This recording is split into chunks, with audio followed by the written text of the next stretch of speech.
My name is Laurel Kensington. I'm 33 years old. At 8:46 on my sister's wedding night, the photographer stopped in the middle of the reception, lowered her camera, and said into the silence around the sweetheart table, "I'm sorry, but I can't continue shooting until Laurel Kensington signs the final release." The band was between songs. The last note from a slow jazz version of At Last was still fading somewhere above the dance floor. Glasses were sweating on white linen. The air smelled like buttercream, peonies, expensive perfume, and the faint metallic heat of too many bodies inside a renovated barn with poor ventilation and beautiful chandeliers. My sister, Camille, stood near the cake in a satin dress that had taken 7 months and 3 fittings to make her look effortless. She was holding a champagne flute in one hand and her new husband's wrist in the other. For once, she did not look effortless. She looked at the photographer, then at me. I was standing by the gift table in a sage green dress I had bought myself from the clearance rack at Lark & Finch, because the bridesmaid dress I was not allowed to wear had cost $340 and came in a shade my sister called oyster pearl. I had spent that morning setting place cards, tying ivory ribbons around programs, steaming table runners, and arranging emergency safety pins in a ceramic dish near the bridal suite. I had pinned Camille's veil, fixed the crooked welcome sign, called the florist when the arch flowers arrived wilted, and found my mother's missing earring under a velvet chair. But I had not stood with the bridesmaids. 3 weeks before the wedding, Camille had sat across from me in our mother's breakfast room, stirred honey into tea she did not drink, and said, "Laurel, don't take this the wrong way, but yes, don't fit the look." My mother had folded a napkin into a smaller square and added, "Your sister wants everything cohesive. You've never cared about those things anyway." Camille smiled sadly, like excluding me had been a burden she had accepted with grace.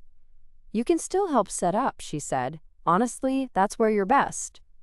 That night at the reception, those words stood beside me like a witness.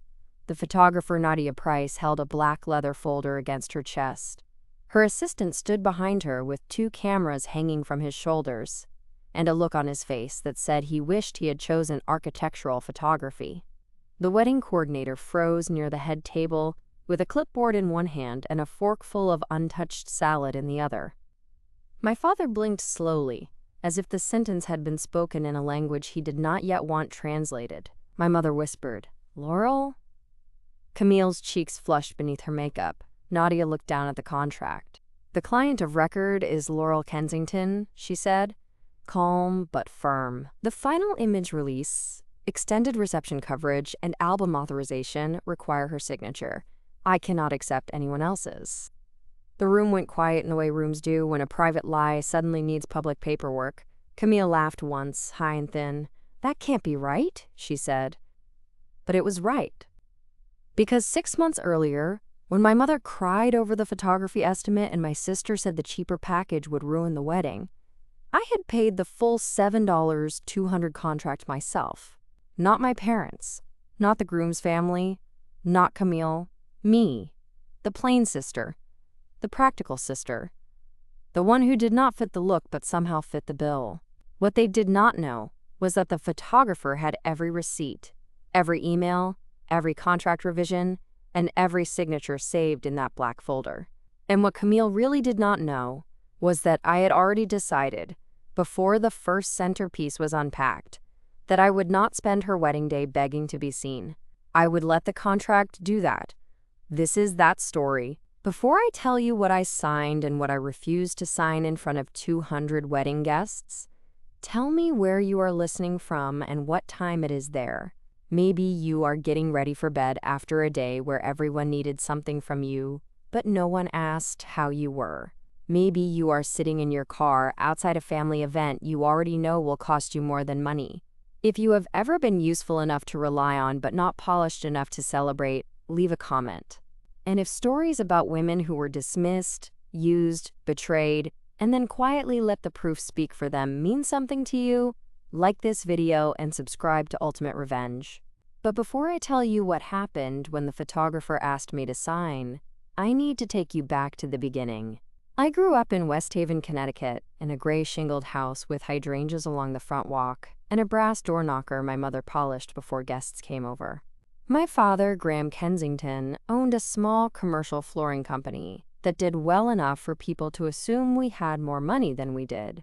My mother, Elise, volunteered for the Historical Society, chaired silent auctions, and believed presentation was not everything, only the first thing people noticed, which in her mind made it close enough. My younger sister, Camille, was born beautiful in a way people made embarrassing noises about. That is not bitterness, it is record. Nurses stopped by my mother's hospital room to see her. Strangers in grocery stores leaned over the cart and said, "Oh my goodness, look at those eyes." She had pale blonde curls, a rosebud mouth, and the kind of delicate face that made adults soften before she asked for anything. My mother called her our little doll. My father called her sunshine. Neighbors said she should be in catalogs. I was 4 years older and brown-haired, quiet, solid, with serious eyes and knees that were always bruised because I liked climbing stone walls behind our house. Adults told me I was helpful, responsible, sensible. Such a good, big sister. Those words sound kind until you realize they are often given to the child no one plans to worry about. Camille was admired. I was useful.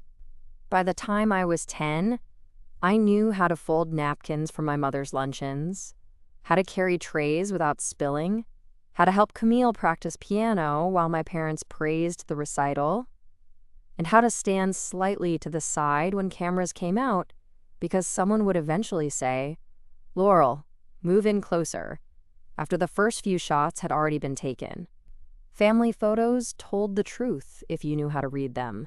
Camille in white dresses. Camille on my father's lap. Camille twirling. Camille holding flowers. Camille smiling with my mother's hand on her shoulder. Me beside the cake with the knife. Me holding the overnight bag. Me blinking behind someone's elbow. Me half-cropped out of a beach photo because the frame looked better with only 3 people in it. My mother never called me plain when I was little. Not directly. She used softer words. Classic. Natural. Low maintenance. You don't need all the fuss Camille does. That last one was dangerous because it sounded like confidence. It made neglect feel like a compliment. I wore the practical shoes because Camille's pinched. I ate the smaller piece because Camille got cranky when she was hungry. I gave up the window seat because Camille got carsick. I carried the garment bags because Camille had to keep her hair smooth. If I objected, my mother said, "Laurel, you know better."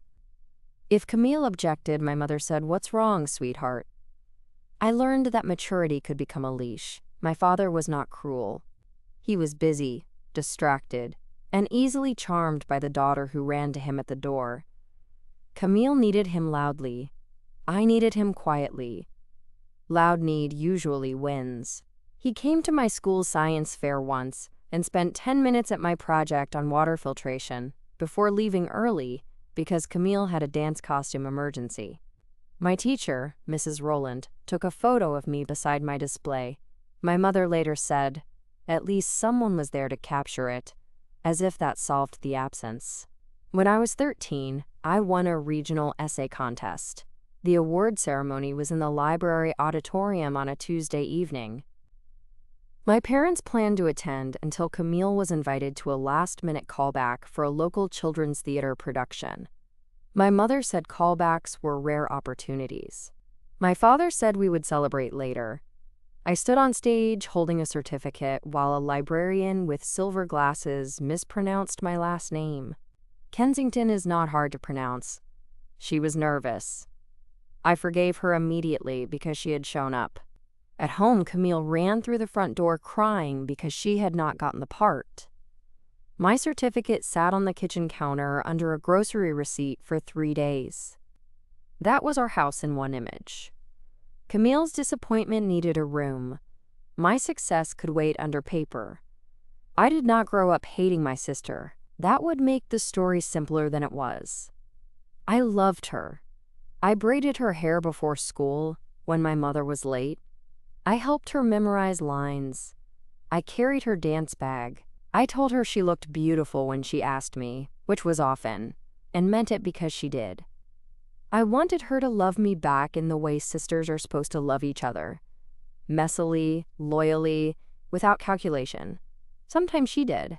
When we were young, she crawled into my bed during thunderstorms and pressed her cold feet against my legs. She gave me half her Halloween candy if I traded away the coconut pieces. She once punched a boy in 2nd grade because he called me, quote, library face. I laughed about that for years. But as we got older, Camille learned the family language too well. She learned that being beautiful could excuse laziness if she called it stress. She learned that my competence could be borrowed without repayment. She learned that if I was hurt, our parents would first check whether my hurt had disturbed Camille. I became the person everyone trusted to handle things. That sounds noble. It is not always noble. Sometimes being trusted means people stop thanking you. I planned birthdays, proofread college essays, ordered flowers, picked up prescriptions, returned dresses, balanced budgets, drove to airports, found lost jewelry, fixed spreadsheets, called vendors, and absorbed emotional weather. In my 20s, I worked as an office manager for a small architectural firm, which was a title that meant everything from vendor contracts to payroll coordination to remembering which client hated sparkling water. I was good at details because details had always been the place I was allowed to exist. My symbolic object through all of this was my grandmother's measuring tape. It was soft yellow cloth, the numbers faded near the 1st foot because my grandmother, Beatrice, had been a seamstress and used it almost daily. She kept it draped around her neck when she worked, like a scarf with a purpose. She taught me to sew hems, replace buttons, mend torn linings, and fit a dress properly instead of blaming the body wearing it. When I was 16, she gave it to me. "People measure women badly," she said, winding it into my palm. "Don't help them." I was too young to understand, so I used the tape to hem Camille's dresses. Years passed. I graduated from community college, then finished a business administration degree at night while working full-time. There was no party. My mother sent flowers to my office. Because the ceremony was on a Saturday, she had already promised to help Camille move apartments. The card said, "Proud of your determination. Love, Mom and Dad." Determination. Another useful word for doing hard things without requiring anyone else to change plans. Camille went to a private liberal arts college and stayed 1 year before deciding structured education did not fit her creative spirit. My parents called it brave. She became a lifestyle content creator, then a boutique event assistant, then a bridal stylist, then briefly a floral apprentice, then a social media consultant for small brands. She was not unsuccessful, exactly. She had a talent for being invited into beautiful rooms. She just rarely stayed long enough to sweep after the flowers died. When Camille met Nolan Whitcomb, everyone relaxed. Nolan came from the kind of family my mother admired with her whole posture. His parents owned Whitcomb Vineyards, a sprawling property outside West Haven, with a tasting room, event barn, and views that made people use words like timeless. Nolan was handsome, kind in a slightly passive way, and wealthy enough that my parents did not ask too many questions about ambition. Camille called me the night after their 3rd date. "He could be it," she said. "Does he know that?" "Don't be dry. What do you like about him?" "He makes me feel chosen." I was quiet for a moment. "That matters." She sighed happily. "And his family has this vineyard barn. Laurel, you should see it. It's like something in a magazine." That part also mattered. Nolan proposed after 14 months in the vineyard at sunset. There was a photographer hiding behind the barrel room, a rose petal path, and a champagne picnic my sister later admitted Nolan's mother had arranged. Camille posted 15 photos before calling me. When she finally called, she screamed so loudly I had to pull the phone away from my ear. "I'm engaged!" "I saw." You saw? Camille, you tagged the ring designer before you called me. She laughed. I was excited. I smiled because I did love her. I loved her, despite all the little ways loving her had trained me to stand off to the side. Congratulations, I said. I'm happy for you. I need you, she said immediately. There it was, not I want you beside me, not will you stand with me, I need you. Of course, I said, because some habits answer before wisdom arrives. Wedding planning began with a binder. Not mine. Camille bought it from a boutique stationer for $90. It had gold corners, ivory tabs, and her future monogram embossed on the cover. She brought it to my apartment one Sunday afternoon, placed it on my coffee table, and said, "You're so good at logistics. I thought this could be our thing." Our thing meant her vision and my labor. The wedding was scheduled for the following September at Whitcomb Vineyards, 200 guests. Outdoor ceremony if weather allowed. Barn reception. Champagne tower. Late-night espresso bar. Peony-heavy florals despite peonies being difficult and expensive at that time of year. Live band. Custom invitation suite. 3 outfit changes for Camille if she could convince Nolan they were photographically necessary. My mother became chairwoman of anxiety. Camille became creative director of herself. Nolan nodded. Nolan's mother asked polite questions about budgets. My father wrote checks with increasing discomfort. I built spreadsheets. Venue payments. Catering deadlines. Florist deposits. Rental orders. Transportation. Guest list revisions. Vendor contacts. Menu selections. Hotel blocks. Shuttle timing. Weather backup. Seating chart. Timeline. No one asked me to be maid of honor. At first, I assumed Camille was waiting for a moment. Some sisters do. They make a little box with a candle and a card. They ask over brunch. They cry. I was embarrassed by how much I hoped for something like that. Not because I needed a candle. Because I needed to know that after all the years of being useful, she still wanted me visible. Instead, one evening in January, Camille sent me a photo of 4 women in champagne satin dresses standing in a bridal salon. Caption, "Found the bridesmaid look." I stared at the photo. There was Sloane, her college roommate, Tessa, a cousin from Nolan's side, Margot, Camille's influencer friend with perfect teeth, and Elisa's goddaughter, Harper, who had once forgotten my name at Easter dinner. Nomi. I sat at my kitchen table with my laptop open and the wedding budget spreadsheet glowing blue in front of me. Beside it was my grandmother's measuring tape, curled like a small sleeping thing. I had been using it to measure ribbon for welcome bags Camille wanted tied by hand. I typed, "Beautiful," then deleted it. I typed, "Am I not standing with you?" Then stared at the sentence until my face grew hot. Before I sent anything, Camille called. "Did you see the dresses?" "Yes." "Aren't they perfect?" "They're very pretty." She paused. "You sound weird." "I didn't realize you had picked bridesmaids." Another pause, longer. "Oh, Laurel." That was when I knew.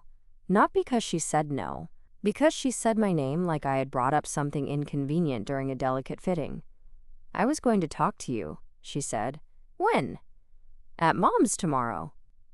"Why at Mom's?" "Because I don't want you to take it wrong." No one ever says that before giving you something kind. The next morning, I went to my parents' house at 10, because Camille insisted brunch would make the conversation easier. My mother had made blueberry scones.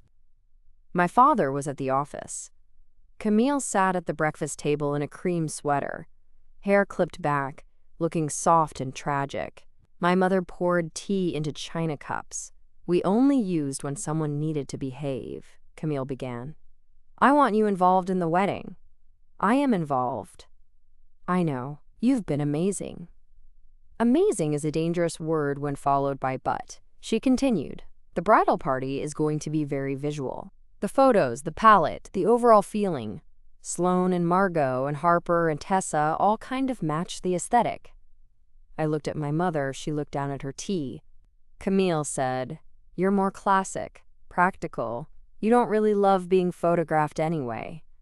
That's not true. Well, you always look uncomfortable. Maybe because I'm usually holding someone's purse. My mother gave me a warning look. Camille pressed her lips together. See, this is what I mean. I don't want tension around me that day. I sat very still. What are you saying? She inhaled.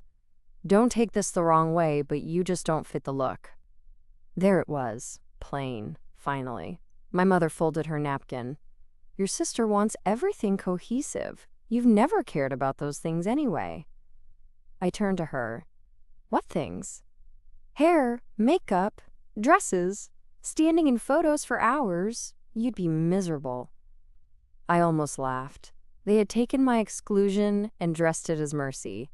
Camille reached across the table and touched my wrist. You can still help set up, honestly. That's where you're best. I looked at her hand on me. Her nails were pale pink, glossy, almond-shaped. Mine were short because I had spent the previous night assembling sample welcome bags with twine that kept fraying. I moved my wrist gently. I see.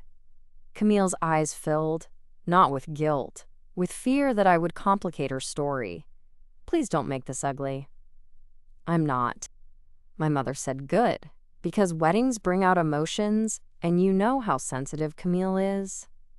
That sentence nearly did it. Not because it was new, because it was old enough to be furniture.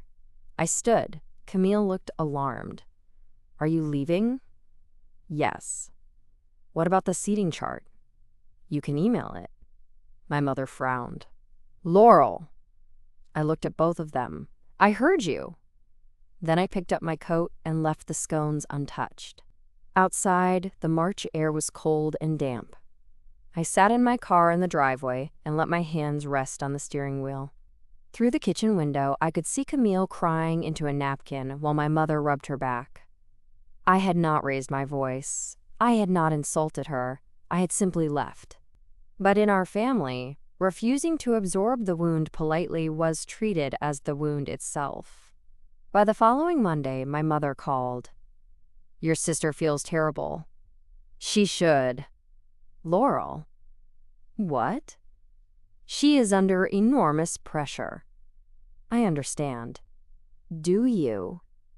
Mom, she told me I was too plain to stand beside her. She did not use that word. No, she said I didn't fit the look. That's what polished people say when they mean plain. My mother sighed. You have always been hard on yourself. I looked at the spreadsheet open on my laptop. The photography invoice was highlighted yellow because the second installment was due that week. No, I said. I think I've been very easy on everyone else. The photography contract had begun innocently. Camille had fallen in love with Nadia Price's work online. Nadia was not just a wedding photographer. She was, according to Camille, an artist. Her galleries were soft and luminous, full of veils caught in wind, rings on velvet, brides laughing under strings of lights, fathers wiping tears with pocket squares. Camille wanted the full package: engagement session, rehearsal dinner coverage, wedding day coverage with second shooter, same-day preview, full gallery, heirloom album, parent albums, and extended reception hours. The estimate was $7, $200. My mother nearly choked when she saw it. My father said, "That is obscene for pictures." Camille cried in the powder room for 40 minutes. Nolan said they could find someone else. Camille said he did not understand imagery. I was at my parents' dining room table when this happened, laptop open, budget spreadsheet in front of me, listening to my sister cry behind a closed door while my mother looked at me with exhausted expectation.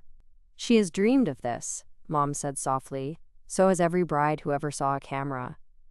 That's unkind. It's a lot of money. My father rubbed his forehead.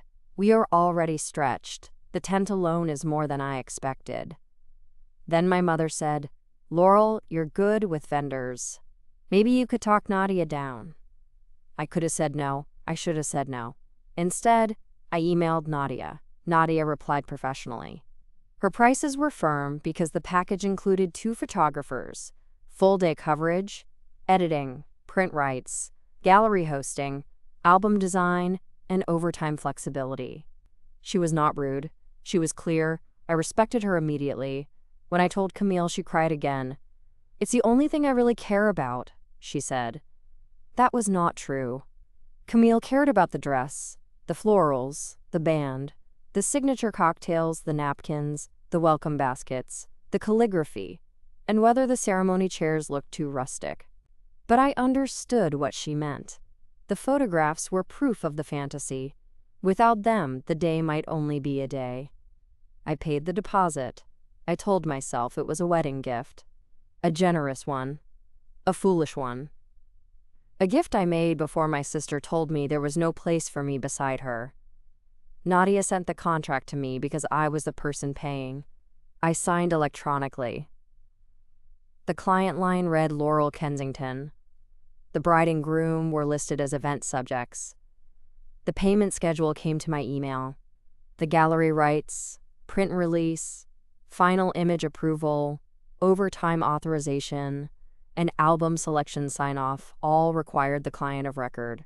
Nadia explained it during our first call. The couple can make creative requests, she said, but the person signing and paying is the client.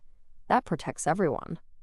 At the time, I barely noticed. Later, I understood those words had more dignity than anyone in my family had offered me.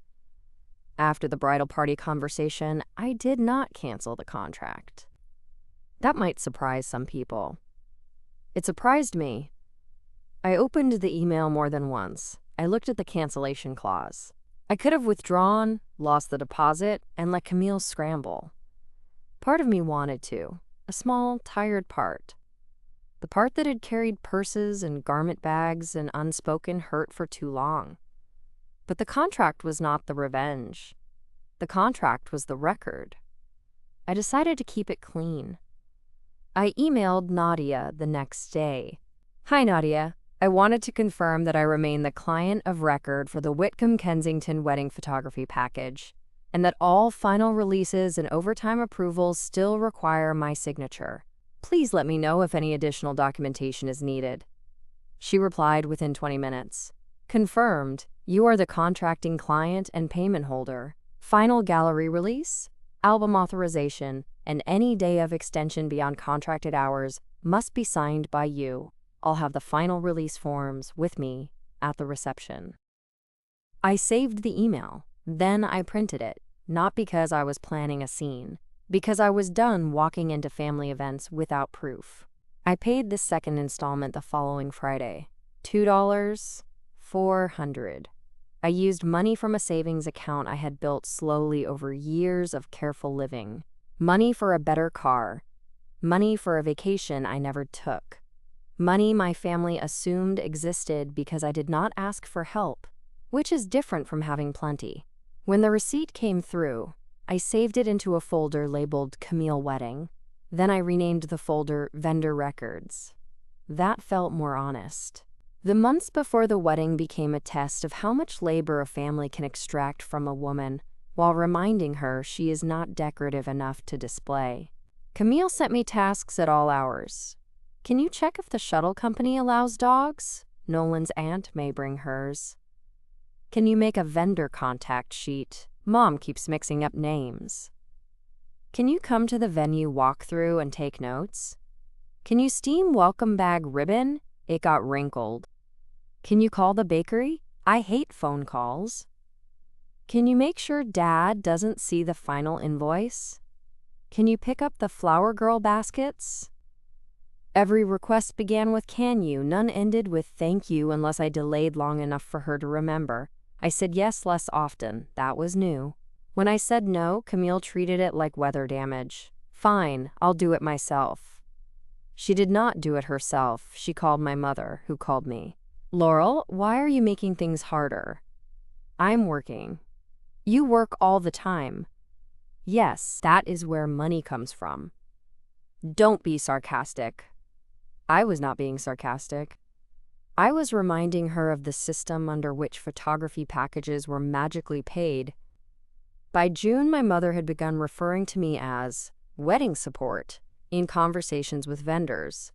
Loop Laurel in, she told the florist. She's our wedding support.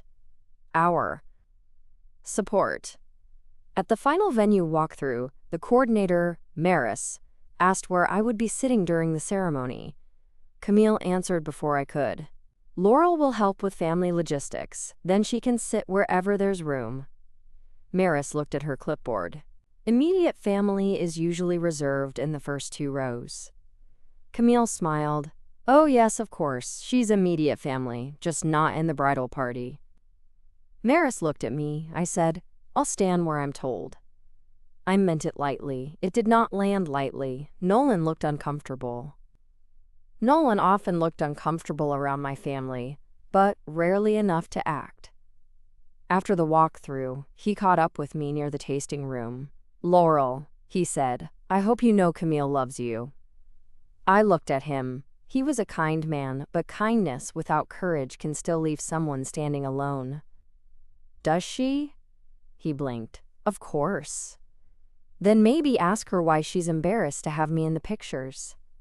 His face went red. I don't think that's what it is. What do you think it is? He looked toward the barn doors, where Camille was laughing with the coordinator. I think she gets caught up. I nodded. People always say that about the person being carried, not the person carrying. He had no answer. I did not expect one. The final insult before the wedding came at the bridesmaid brunch. I was invited to help set up, not to attend. That distinction was made by my mother in a text she probably thought was tactful. Camille is having a small bridesmaid brunch Saturday. Could you come early to arrange flowers and help with place cards? It's just bridal party for the meal, but we'll save you some cake. I read the message while standing in line at the post office, holding a package of ribbon samples Camille had rejected after I ordered them at her request. My hands went cold. Then I typed, no. My mother replied, excuse me? I'm not available to set up an event I'm not invited to attend. 3 dots appeared, disappeared, appeared again. You are being petty. I put my phone away. That evening, Camille called crying, why are you punishing me? I sat at my kitchen table with a yellow measuring tape coiled beside my mug. I'm not setting up your bridesmaid brunch, Camille. But you know the vision. So do the bridesmaids. They're guests. I almost smiled. So am I, apparently. She cried harder. I waited. When she realized I was not going to rescue her from the silence, her voice sharpened. You know, this is exactly why I didn't ask you. You make everything heavy. There it was. Not too plain this time. Too heavy, too practical, too serious. Too much evidence of reality near the fantasy. I said, I hope your brunch goes well. Then I hung up. For the first time in my life, I did not feel guilty immediately. It came later, out of habit, like a delayed bill. But by then, I had learned not to pay everything just because it arrived. The week of the wedding was chaos. Of course it was. Weddings built on appearance often depend on invisible people sprinting behind the walls.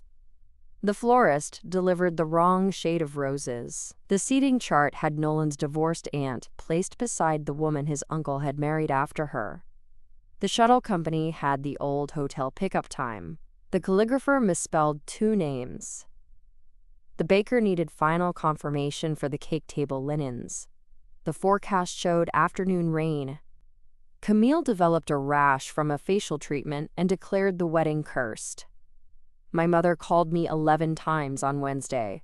I answered once. Laurel, your sister is falling apart. I'm sorry. We need you. For what? Everything. She can't think. I sent the final timeline last week. No one can find it. It's in the shared folder. Could you print copies? I'm at work. Laurel. The way she said my name had not changed since childhood. It still meant be reasonable, which meant give up whatever you were doing because Camille needed the room. I took a breath. I can print them tonight. Thank you. I'll leave them at your house. I'm not staying. My mother was quiet. You've become very cold. No, I've become less available. She hated that. I could tell by the way she ended the call quickly.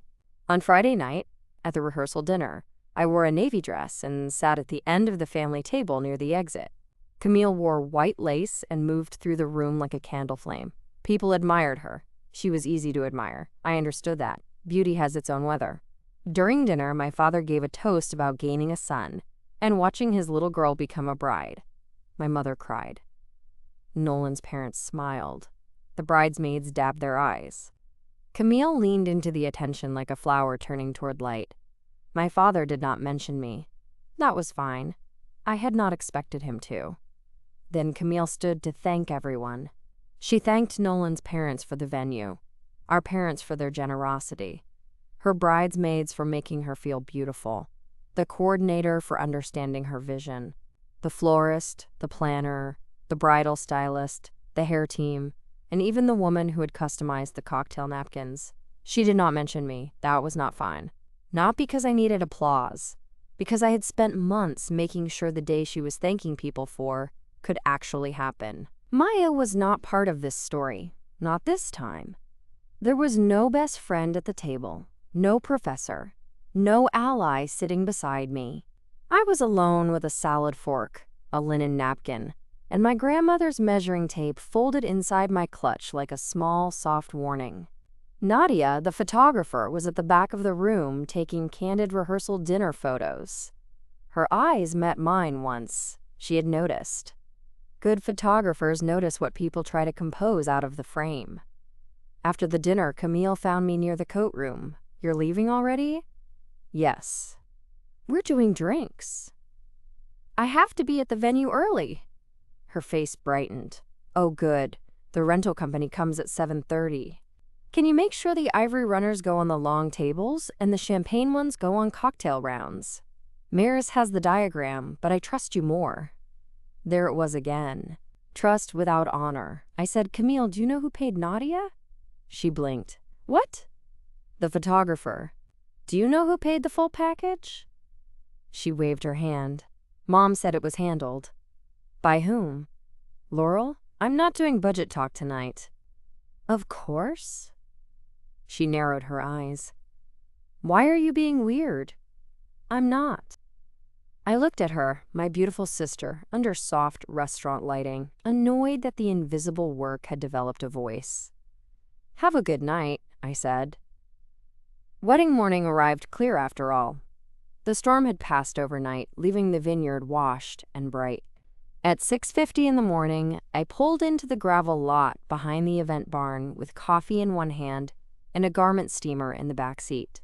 The air smelled like wet grass, grape leaves, and wood smoke from somewhere beyond the property. The sky was pale blue. Beautiful, which meant Camille would consider it proof that the universe favored her. I wore black pants and a button-down shirt because I knew better than to arrive in my dress before setup. The barn was already open.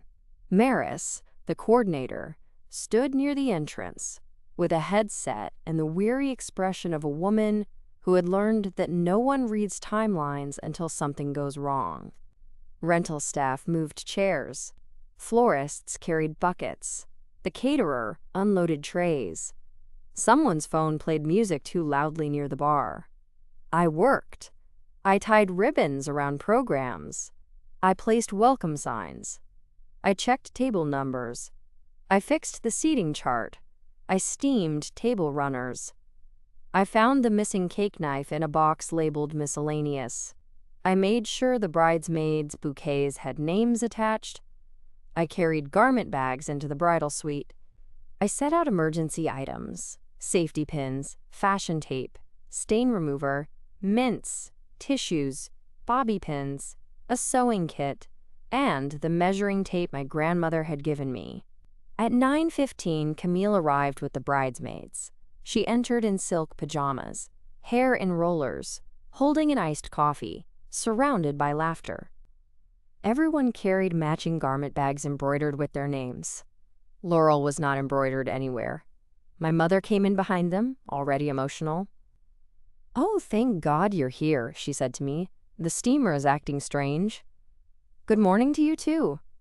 She did not hear the sentence. Camille saw the bridal suite arranged exactly as she wanted. Dresses hung by the window, bouquets in water, champagne chilled, makeup stations ready, emergency kit visible but not ugly. Her eyes filled. "Laurel," she said softly, "it's perfect." For 1 second, I saw the little girl who used to climb into my bed during storms. Then Sloane said, "You are a lifesaver. Are you, like, the day of assistant?" Camille laughed. "Basically." The little girl vanished. I looked at my sister.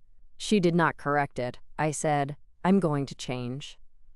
In the small bathroom near the tasting room, I put on the sage green dress. It had a square neckline, short sleeves, and a skirt that moved nicely when I walked. Not glamorous. Not invisible either. I pinned my hair back with a gold clip and put on the earrings I had bought when I got my promotion 2 years earlier.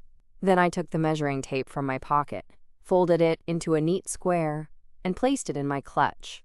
When I returned, my mother looked me over. "That's nice," she said, in the tone women use when they have decided not to say more. Camille glanced at me. "Very you." I smiled. "Yes."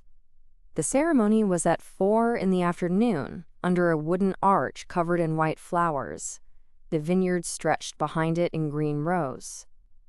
Guests fanned themselves with programs. A string quartet played near the aisle. Nolan stood at the front, pale but smiling. The bridesmaids walked one by one in oyster pearl satin, each carrying peonies that had cost more than my electric bill. I sat in the second row beside my parents because Maris had insisted immediate family seating be respected. My mother cried when Camille appeared. My father cried too. I watched my sister walk down the aisle on my father's arm, beautiful enough to make the entire guest list lean forward. I will not lie and say I felt nothing. I felt love. I felt grief. I felt the old ache of wanting to belong beside someone who only remembered I was family when something needed carrying. Camille and Nolan exchanged vows. Nolan's voice shook. Camille's did not. The rings slid on. The officiant pronounced them married. Everyone stood and applauded.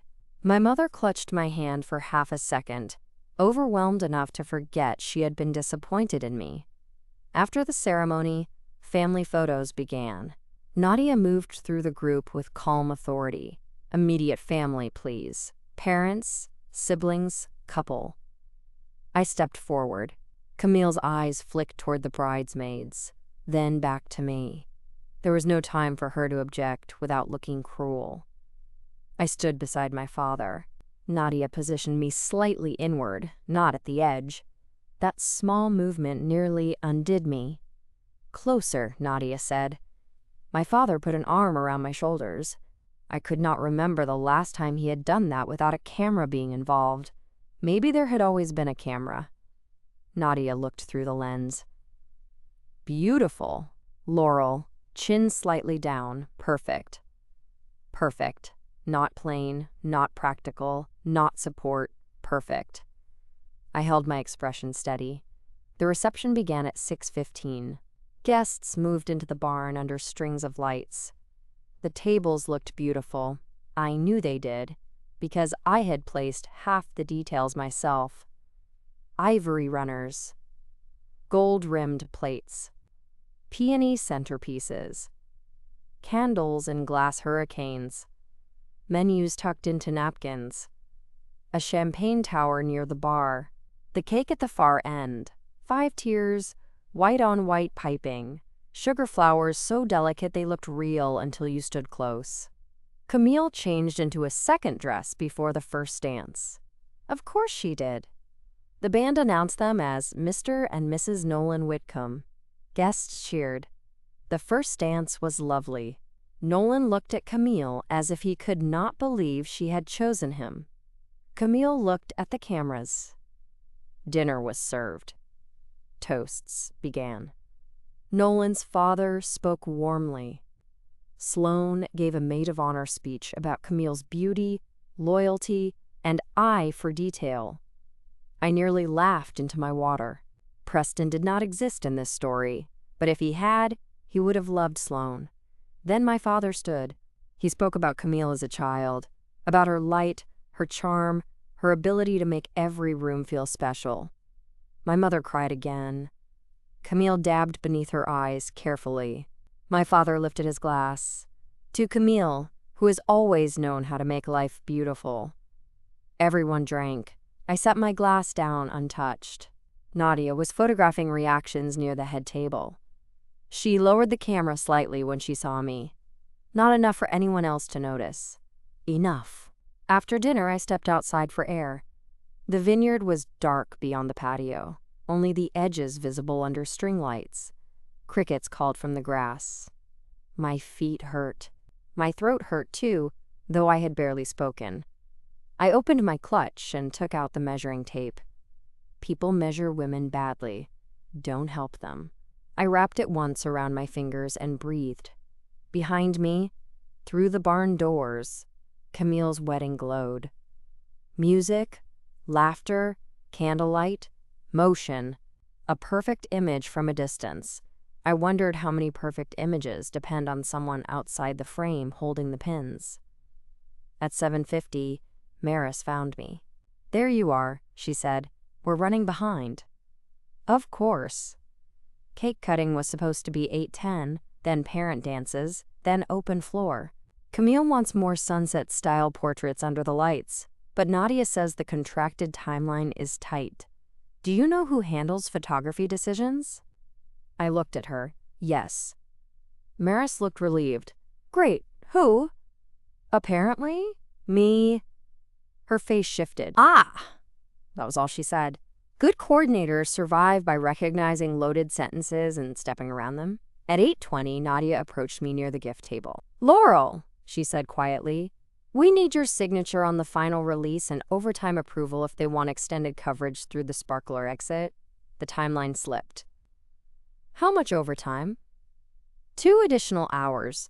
It's covered under the package allowance if you approve now. If not, we stop after the cake cutting and deliver contracted coverage through 8:45. I looked toward the dance floor. Camille was laughing with her bridesmaids, champagne in hand, dress glowing under the lights. My parents stood near the bar, speaking with Nolan's parents. Nobody looked for me until something needed approval. What happens if I don't sign? Nadia's face stayed neutral. I pack up after the contracted endpoint. They still receive the full gallery through that time. No sparkler exit, no late dance floor, no private last dance, no album authorization until the release is signed. And if someone else signs? They can't. You are the client. I nodded. Did they ask you to get my father? Yes. I explained he is not the client. I almost smiled. Did they ask for Camille? Yes. And? I explained she is the bride, not the contracting client. Something in me settled.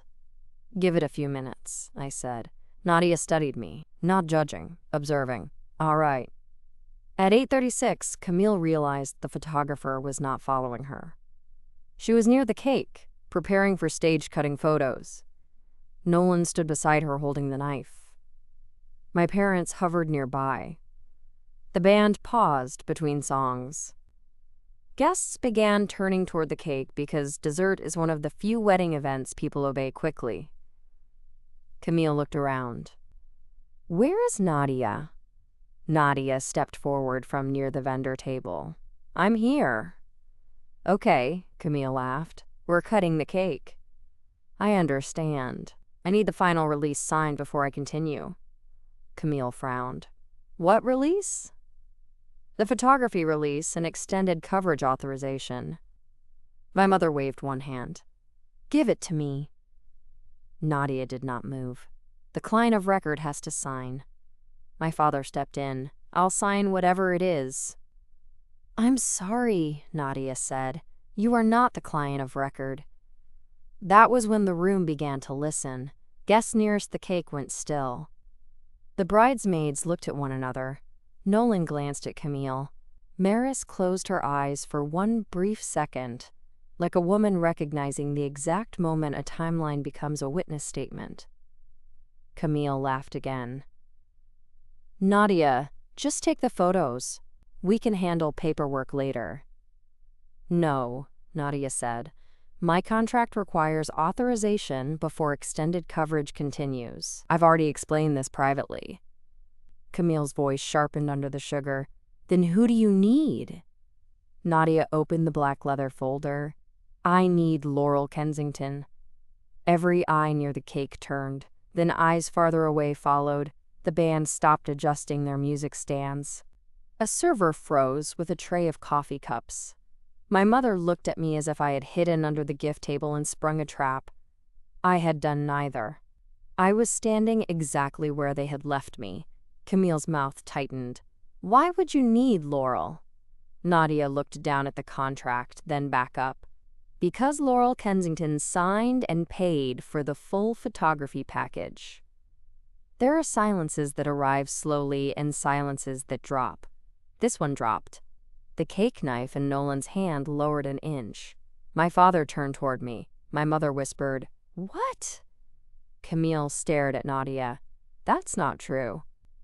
Nadia's expression did not change. I have the signed contract, payment receipts, and client confirmation. My mother's eyes moved to me. Laurel?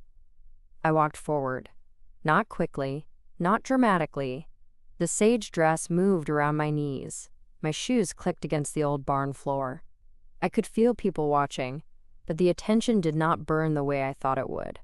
It felt almost cool. Nadia held out the folder. On top was the final release. Beneath it, visible through a clear sleeve, was the contract signature page. Client, Laurel Kensington. Event subjects, Camille Kensington and Nolan Whitcomb. Package, full wedding collection with extended reception coverage. Total, $7, $200. Paid in full. My father took one step closer. Paid in full? He said. His voice sounded smaller than usual. Camille looked at me with fury under her bridal makeup. You paid Nadia? Yes. Why didn't you tell me? I looked at her. I tried to ask if you knew last night. You said you weren't doing budget talk. A few guests shifted. My mother pressed her fingers to her mouth. Nolan looked at Camille, then at me. Laurel, he said quietly, we thought your parents handled the photography. I know. Camille told me it was part of the family contribution. I nodded. It was. The words landed, not cruelly, precisely. My mother's face flushed because she understood before Camille did. Camille whispered, You're doing this now? No, I said. The contract is doing this now. Her eyes flashed. At my wedding. At the reception, you asked me to set up after telling me I didn't fit the look. Someone near the cake inhaled audibly. My mother said, Laurel, please. I turned to her. No. One word. Clean, not loud, not shaking, just no. My father looked confused in a way that almost hurt to see. You paid over $7,000 for this? Yes. Why? I looked at him. Because Camille cried and Mom looked at me. My mother's eyes filled. That is not fair. It is exactly what happened. Camille stepped forward. You offered. I paid after being asked to fix the problem. Then I was told I could help set up but not stand beside you because I didn't match the photos I paid for. The sentence did not need force. The room gave it force by receiving it. Sloane, the maid of honor, looked down at her bouquet on the table. Harper's mouth opened, then closed. Margot slowly lowered her phone, which she had probably been using to film cake content. Nolan looked at the cake knife in his hand as if it had become evidence. Nadia waited. That was professionalism. She did not enjoy the scene.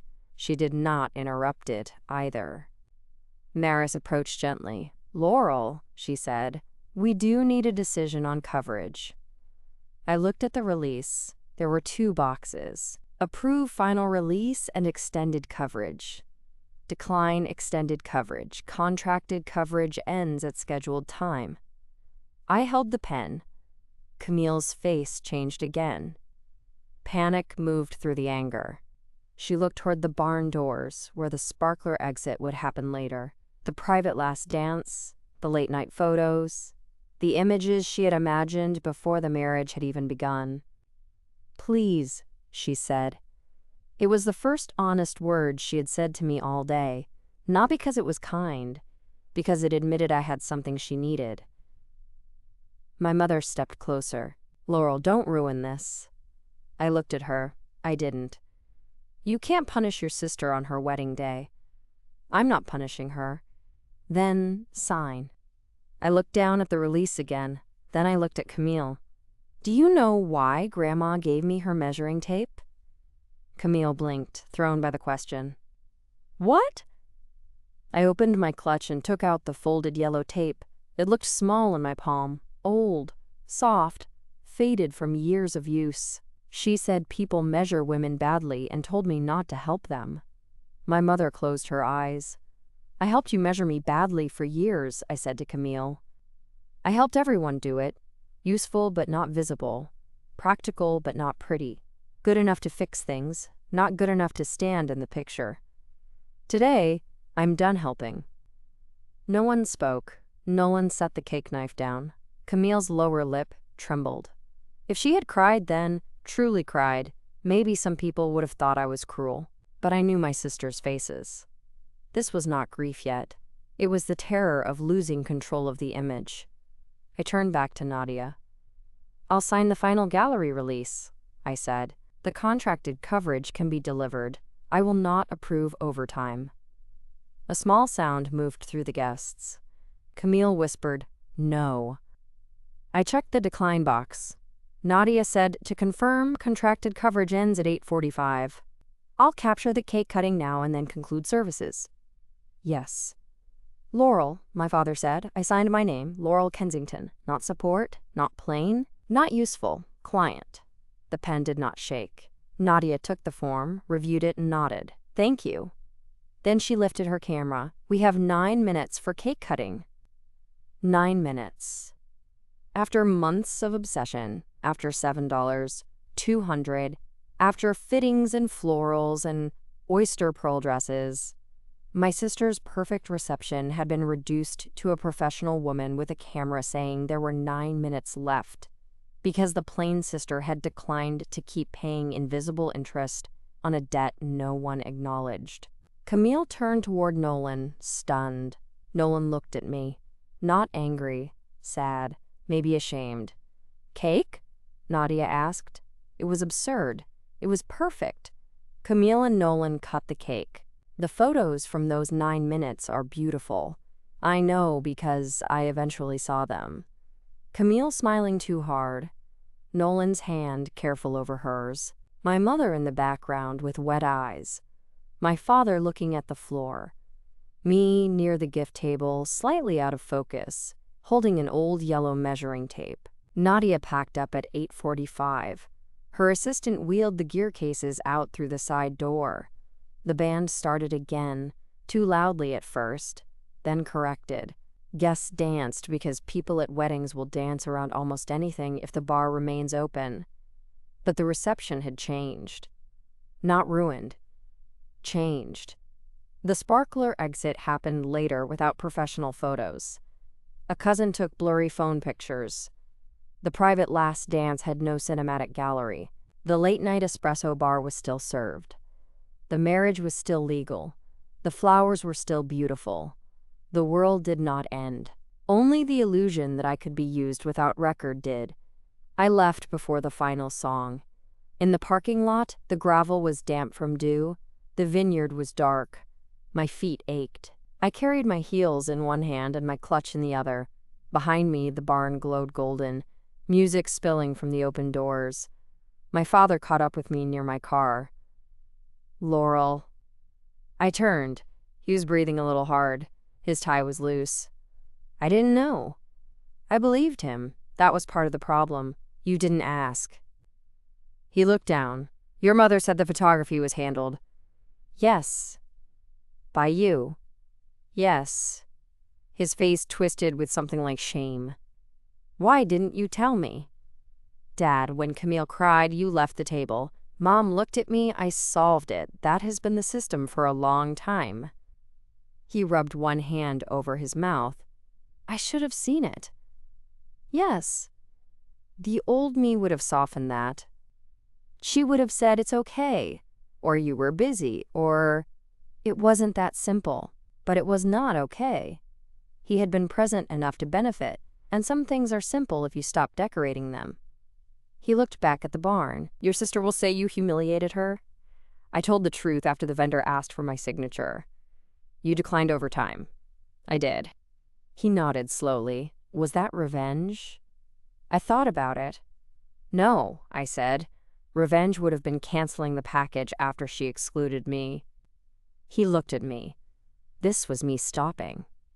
His eyes filled.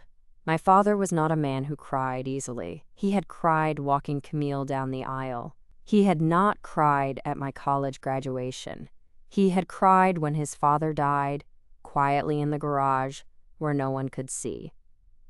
"I'm sorry," he said. 2 words. Late.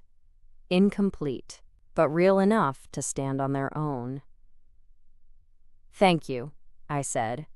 He stepped toward me as if to hug me, then stopped, unsure whether he had the right. That uncertainty hurt me more than the apology. I chose to hug him, not because he deserved the comfort immediately, because I wanted to decide what kind of daughter I was, without being measured by what my family had made normal. When I drove home, I placed the measuring tape on the passenger seat. The road was empty. My phone buzzed repeatedly in my bag, but I did not check it until I was in my apartment. Shoes off, dress unzipped halfway, hairpins dropping one by one onto the bathroom counter. Camille had sent 11 messages. "You destroyed my wedding. I hope you're happy. You made everyone think I'm awful. You could have just signed. You always resented me. That was my day. Do you know how embarrassing that was? Mom is crying. Nolan is upset. I can't believe you made it about money. We are sisters." I read the last one twice. We are sisters. The same word she had not used when choosing bridesmaids. The same word that did not make me fit the look. The same word that appeared whenever she needed labor, money, forgiveness, or silence. I responded once. I paid for the photography as a gift. I signed the final release for the contracted images. I declined additional coverage after being excluded and used. Please direct any vendor questions to Nadia. She replied immediately. "You are so cold." I set the phone down. Maybe I was cold. Or maybe I had finally stopped setting myself on fire so everyone else could stay warm in good lighting. The aftermath arrived in layers. The first layer was gossip. Weddings are social machines, and the Whitcomb-Kensington wedding had too many guests for the truth to stay contained. By Monday, my aunt called and said, "I had no idea you paid for the photographer." By Tuesday, Nolan's mother sent me a handwritten note thanking me for the gift and apologizing for not knowing. By Wednesday, Sloan texted a careful message saying, "I'm sorry if the bridal party situation hurt you. Camille told us you didn't want to be in photos." I stared at that one for a long time. Then I replied, "She lied." Sloan wrote back, "I'm sorry." I did not know whether she meant for believing it or for being part of it.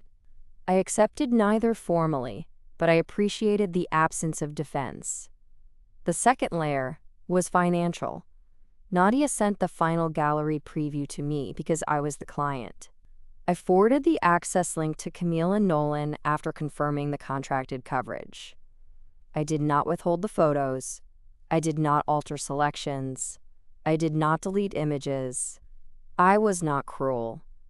I simply maintained the boundary that album upgrades, parent albums, and additional editing requests would be handled by whoever wanted to pay for them. My mother called when she learned that. "Laurel, your sister wants the parent albums. Then she can order them." She assumed they were included. They are included in the premium add-on she asked about, and I did not purchase. But you bought the full package. I bought the full wedding collection, not unlimited extras. My mother sighed. This is humiliating. For whom? She did not answer. That was answer enough. The third layer was quieter. Nolan asked to meet me for coffee 2 weeks after the wedding. I almost said no, but he had been kind enough over the years in the limited way of a man who had not yet learned that kindness requires action. I met him at a cafe near my office, where the tables were small and the coffee was too strong. He looked tired. "Laurel," he said, "I owe you an apology." I waited. I knew Camille left you out of the bridal party. I didn't know how she said it. I didn't know about the photography. But I knew enough to ask more than I did. "Yes," I said. He nodded. "She told me you hated photos." "I don't. I understand that now." He looked down at his coffee. "I love her, but I saw something at the reception I don't think I can unsee." I did not ask what. He needed to say it or not. He continued, "She was more upset about losing the sparkler photos than about what she had done to you." That sentence sat between us. "I'm sorry," I said. "So am I." I do not know what happened in their marriage after that. They stayed together, at least for now, but Nolan changed around me. He became more direct with Camille in family settings. When she tried to hand me tasks at Thanksgiving, he said, "We can handle that." When my mother asked me to organize a baby shower for a cousin I barely knew, Nolan said, "Laurel is a guest." It was not a revolution. It was a beginning. My mother's apology took longer. At first, she defended Camille. Brides panic. Photos are sensitive. You know your sister sees beauty differently. You have always been less concerned with appearance. Then, one afternoon, she came to my apartment carrying a garment bag. I opened the door and stared at it. "What is that?" She looked smaller without lipstick. "Your grandmother's sewing basket." My breath caught. Grandma Beatrice's sewing basket had disappeared after she died. My mother said it was in storage. I had asked for it twice and been told she would look. Then Camille used it as a prop in a vintage bridal shower display, and I had stopped asking because I could not bear to know what happened after. My mother held it out. "I found it in the attic." The basket was wicker with a faded floral lining and a wooden handle. Inside were spools, needles, buttons in baby food jars, chalk, thimbles, and small folded scraps of fabric. There was an empty space where the yellow measuring tape had once lived. I had that part. I opened the basket and touched the worn tomato pincushion. My mother stood in my doorway. "I have measured you badly," she said. I looked up. Her eyes were wet, but she did not cry fully. Maybe she had learned that tears were not always the correct tool. "I told myself you didn't need the fuss," she said. "Because you were easier, because Camille was delicate, because you handled things. I thought I was praising you. You were using me." She closed her eyes. "Yes." The word surprised both of us. She continued, "I am sorry." I let the apology stand without rescuing it. Then I stepped aside. "You can come in." She did. We sat at my kitchen table with the sewing basket between us. For once, she did not ask me to make tea. She asked if she could make it. I said yes. When she opened my cabinet and could not find the mugs, she asked where they were instead of rearranging the shelves. Small things can be large when they happen late. Camille did not apologize for 8 months. When she finally did, it was not because she woke one morning transformed by empathy. People rarely do. It happened after the wedding album proof arrived. Nadia had designed a sample album using the contracted images. It was beautiful. Ceremony. Family portraits. First dance. Toasts. Cake. It ended there because I had not approved over time. There was no sparkler exit. No last dance. No late-night glamour shots. Camille called me at 9:30 on a Sunday morning. "I got the album proof," she said. "I know. It just stops at the contracted endpoint." She was quiet. "I hate that." "I know. I keep thinking about why." I sat on my couch, still in pajamas, the sewing basket open beside me because I had been mending a loose button on a coat. "Why does it stop?" I asked. "No," she said. "Why you stopped?" I did not answer. She took a shaky breath. "I told everyone you didn't want to be a bridesmaid." "Yes." I told myself it was true because you always acted like you didn't care about that stuff. I learned not to ask for it. The line went quiet. Then she said, "I was ashamed." That word surprised me. Of me? No. She sounded like she was crying, but quietly. Of needing you. Of how much of the wedding only worked because you handled it. I wanted the pictures to look like I was the kind of person who made beautiful things happen naturally. You were proof that I didn't. I looked at the loose button in my hand. It was small, dark, ordinary. You called me plain. I know. You let Sloan think I chose not to stand with you. I know. You let Mom use me. I know. I waited. This time, Camille did not fill the silence with defense. "I'm sorry," she said. "Not because the photos stop. Because I made you stand outside the picture after asking you to build it." That apology reached closer than I expected. It did not fix everything. I do not trust apologies that arrive wrapped in consequence and call themselves complete. But it was real enough to mark. "Thank you," I said. She cried harder then. I let her. Not coldly, not cruelly, just without moving into my old role as the person who repaired her before acknowledging myself. Eventually, she asked, "Can we ever be okay?" "I don't know." That was the truth. "I want to try," she said. "Trying will look different now." "How?" "You don't get to need me secretly and hide me publicly." She was quiet. Then she said, "Okay." We are still learning what okay means. A year after the wedding, Camille and Nolan invited family over for their anniversary dinner at their house. It was small. Parents, siblings, 2 close friends. Camille cooked badly but sincerely. The chicken was dry. I ate it without comment because effort deserves mercy when it is not pretending to be perfection. After dinner, she brought out the wedding album. I braced myself. But she opened to the family photo first, the one Nadia had taken after the ceremony. Nolan and Camille in the center, my parents beside them, Nolan's parents, and me, not at the edge, not holding a purse, not cropped out. Nadia had placed me beside my father, angled toward the center, the sage green dress soft under vineyard light. Camille touched the corner of the page. "This is one of my favorites," she said. I looked at her. She did not look away.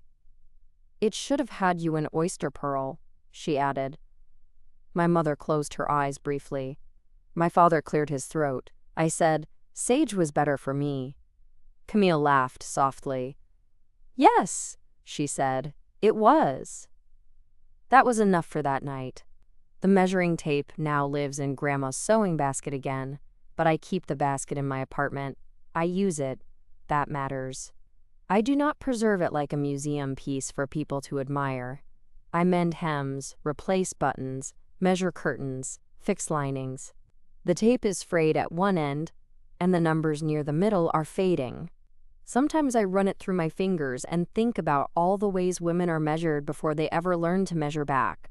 Too plain, too serious, too practical, too sensitive, too hard to photograph, too useful to honor, too visible when inconvenient. I do not accept those measurements anymore. Nadia sent me one photograph separately, months after the gallery. She said she found it while sorting archival files. It was not one of the formal shots. It was taken during the reception, just before everything stopped. I am standing by the gift table, sage dress, hair slightly loose, holding Grandma's measuring tape in one hand and watching the dance floor. The background is blurred. Camille is a glow of white and movement in the distance. I am not smiling, but I do not look sad. I look like a woman who has finally stopped waiting for someone else to decide where she belongs in the frame. I printed it. Not large, not dramatic. 5 by 7 in a simple brass frame. It sits on my bookshelf beside the sewing basket. People think revenge is someone losing everything. Sometimes it is much smaller and much cleaner than that. Sometimes revenge is refusing to sign for more of your own erasure. Sometimes it is a photographer reading the client name out loud. Sometimes it is a contract that tells the truth because your family has forgotten how. Sometimes it is looking at the woman who measured you badly and handing her back the ruler. I did not ruin Camille's wedding. The ceremony happened. The vows were spoken. The cake was cut. The guests danced. The marriage began. What ended was the unpaid extension of my silence. That is different. For years, my family treated me like the seam behind the dress. Necessary, hidden, expected to hold under pressure and never show in the final picture. I used to think love meant agreeing to that. Now I know love without respect is just another fitting where someone else keeps pinning you smaller. My sister wanted a perfect wedding album. She got one with a truthful ending. And I got something I needed more than a satin dress or a bouquet in my hands. I got the right to stop. Thank you for staying with me through this story. Stories like this are not really about weddings, photographs, dresses, or who stands closest to the bride. They're about all the women who are asked to build beautiful days they are then edited out of, and the quiet moment when they finally let the record show who paid, who worked, who carried, and who was measured unfairly. If this story meant something to you, subscribe to Ultimate Revenge for more stories about family betrayal, quiet women, silent comebacks, and proof that speaks at exactly the right time. And tell me, if your family said you did not fit the look but still expected you to pay for the picture, would you sign the release, or would you finally stop helping them crop you out?